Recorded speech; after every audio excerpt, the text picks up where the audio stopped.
12월 28일 토요일 새벽 예배를 하나님 앞에 올려 드리겠습니다. 오늘 우리에게 주신 하나님의 말씀은 시편 116편 1절에서 9절까지 말씀입니다. 시편 116편 1절에서 9절까지 말씀. 여호와께서 내 음성과 내 간구를 들으심으로 내가 그를 사랑하는도다. 그의 귀를 내게 기울이셨으므로 내가 평생에 기도하리로다. 사망의 줄이 나를 두르고 수월의 고통이 내게 이름으로 내가 환난과 슬픔을 만났을 때에 내가 여호와의 이름으로 기도하기를 여호와여 주께 구하오니 내 영혼을 건지소서 하였도다. 여호와는 은혜로우시며 의로우시며 우리 하나님은 긍휼이 많으시도다. 여호와께서는 순전한 자를 지키시나니 내가 어려울 때에 나를 구원하셨도다. 내 영혼아 내 평안함으로 돌아갈지어다. 여호와께서 너를 후대하심이로다. 주께서 내 영혼을 사망에서 내 눈을 눈물에서 내 발을 넘어짐에서 건지셨나이다. 내가 생명이 있는 땅에서 여호와 앞에 행하리로다. 아멘. 교회 안에서 가장 많이 하는 말 중에 하나는 은혜일 것입니다. 은혜라는 단어가 성도와 성도 사이에서도 가장 많이 쓰는 말입니다. 오늘 시편 116편의 시인도 이러한 은혜의 고백을 드립니다. 자신이 죽음의 위협 속에 있었을 때도 하나님의 은혜로 살게 되었다는 것입니다. 오직 은혜밖에 없다는 표현이 어울릴 수밖에 없는 상황입니다. 시편이 우리에게 중요한 책인 이유는 시편의 저자들이 놓였던 삶이 마치 지금의 우리의 모습과 비슷하다는 데 있습니다. 우리의 삶을 뒤돌아보면 폭풍우가 몰아치는 어려움 가운데 있었던 때가 있습니다. 누구 하나 알아주지 않고 세상에 떡하니 혼자 있는 것 같은 때도 있습니다. 울다 지쳐 더 이상 눈물이 나지 않는 때도 있었습니다.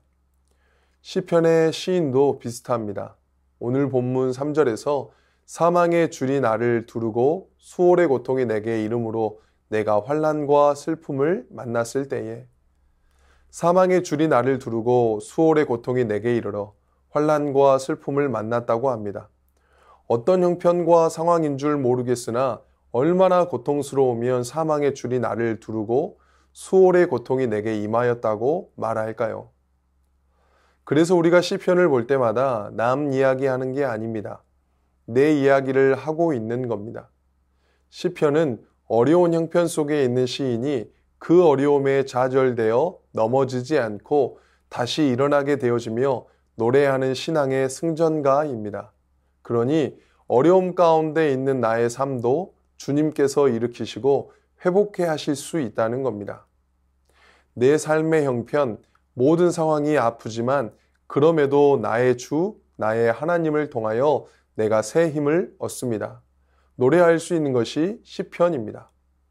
그래서 우리는 시인들의 고백이 우리와 다른 믿음의 분량을 가진 사람들이 하는 고백으로만이 아니라 나와 비슷한 사람들이 비슷한 환경 속에서도 주님 의지해서 이겨냈구나. 그렇다면 나도 주님 의지하여 일어설 수 있겠구나로 이어져 가야 하는 것이 시편의 의도입니다.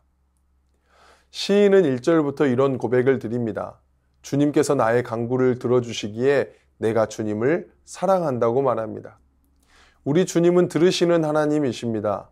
우리의 간구를 들어주시고 우리의 목소리에 귀 기울여 들으시는 하나님이십니다. 더 나아가 시인은 나에게 귀를 기울여 주시니 내가 평생토록 기도하겠다고 말합니다. 나의 신음에 응답하시는 하나님께서 우리의 기도에 응답하십니다.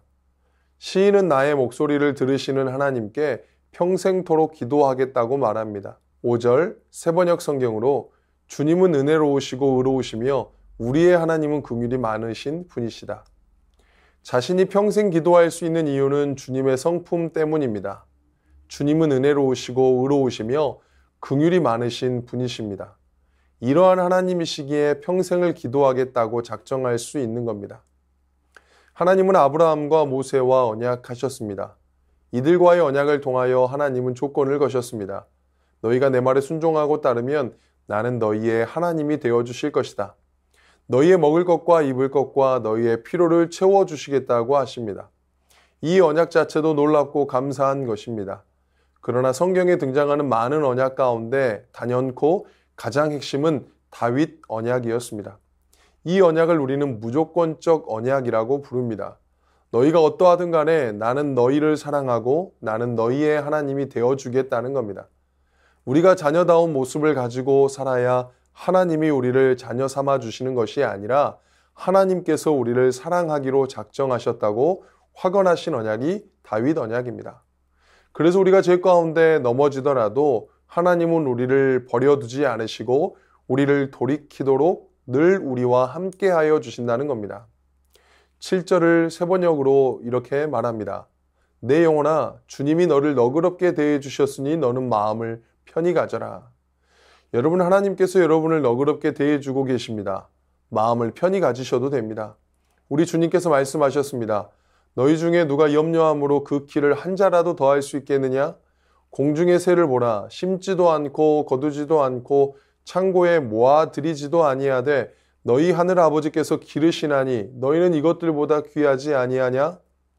우리 주님께서는 염려하지 말라고 말씀하십니다.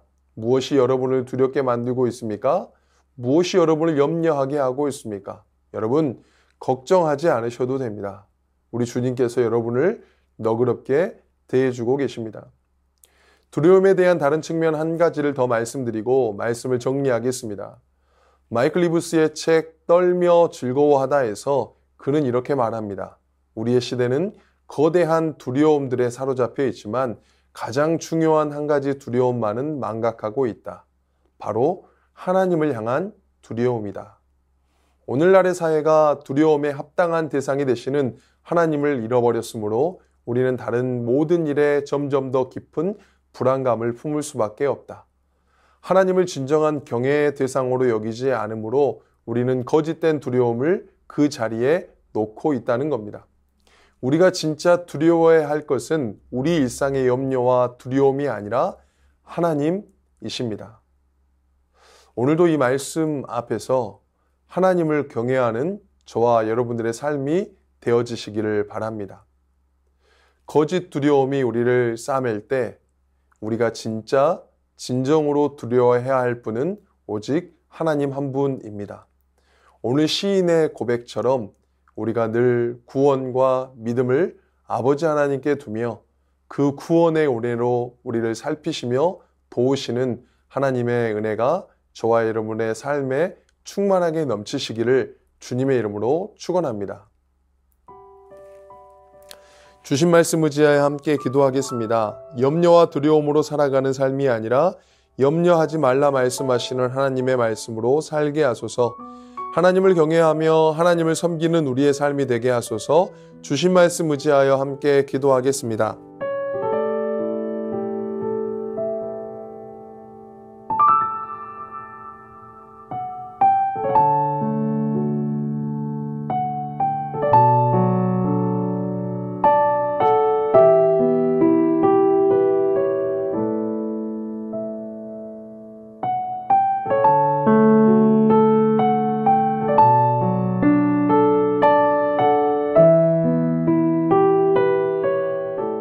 계속해서 나라와 열방을 위해서 기도하겠습니다. 혼란한 나라 가운데 하나님의 질서가 확립되게 하시고 하나님의 통치가 이루어질 수 있도록 의료 공백 문제가 조속히 해결되어 환우들에게 적절한 치료가 이루어질 수 있도록 복음이 온 열방의 빛으로 임하게 하여 주시옵소서.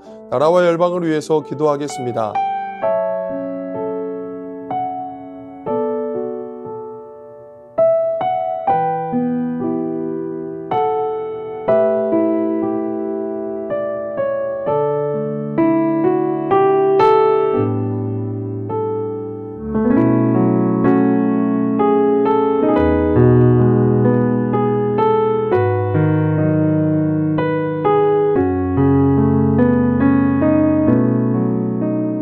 계속해서 교회를 위해서 기도하겠습니다. 은혜로 달려온 한 해를 감사로 마무리하게 하시고 은혜로 달려갈 새해 힘을 부어주시도록 모든 세대가 다시 오실 예수 그리스도를 믿음으로 준비하는 교회가 되게 하여 주시옵소서.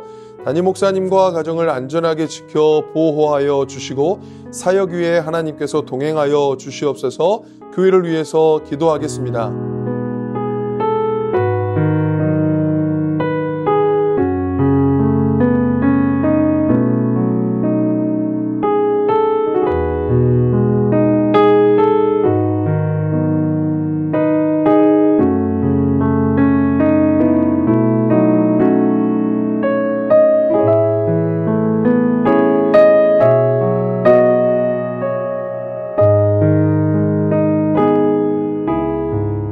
선교사님과 환우분들을 위해 기도하겠습니다. K국 연미족 정부웅 선교사님, 나제지다교회의 다음 세대가 부흥되고 영혼들을 잘 섬기고 감당할 수 있는 은혜와 능력을 부어주시도록, 장기적으로 진행될 신학교 사역을 지혜롭게 감당할 수 있도록 영육간에 준비되고 통찰력을 부어주시도록 환우분들을 위해 기도하겠습니다. 조종순 권사님 남편 백형호님, 뇌출혈로 중환자실에 입원 중입니다. 주님이 출혈 부위를 잡아주시고 치유하여 주옵소서. 박훈규 집사님, 뇌경색 치료 후 재활 치료를 하고 있습니다. 일상생활에 아무런 어려움 없도록 온전한 회복을 주옵소서. 박세현 집사님, 유방암 발병 이후 뼈전이 되었습니다. 통증이 사라지고 회복의 역사가 나타나게 하옵소서. 양금숙 성도님, 췌장암이 재발했습니다. 방사선 치료를 마쳤고 항암이 예정되어 있습니다. 치료의 과정 가운데 강건하게 지켜주시고 회복시켜 주옵소서. 문금숙 권사님, 마지막 검사 결과가 매우 좋게 나와 앞으로 3개월에 한 번씩 검사만 진행하면 된다고 합니다. 이후의 모든 과정들 또한 하나님께서 행하심을 신뢰하며 나아가게 하옵소서. 김민정희 집사님, 방사선 치료 이후 1월 7일에 혈액검사 후 결과가 안전한 수치로 나오게 하시고 완전한 회복이 있게 하옵소서. 권호순 권사님, 항암이 맞지 않아서 새로운 항암약을 찾고 있습니다. 속히 맞는 항암약을 찾게 하시고 온전한 회복이 있게 하옵소서. 노성민 형제님, 크론병으로 한 달에 한 번 주사제 치료를 하고 있습니다. 부작용 생기지 않도록 보호하여 주시고 몸속의 염증이 다 사라지게 하여 주옵소서. 모든 환우분들의 몸과 마음을 회복시켜 주옵소서. 선교사님과 환우분들을 위해 기도한 후에 자유롭게 기도하시겠습니다.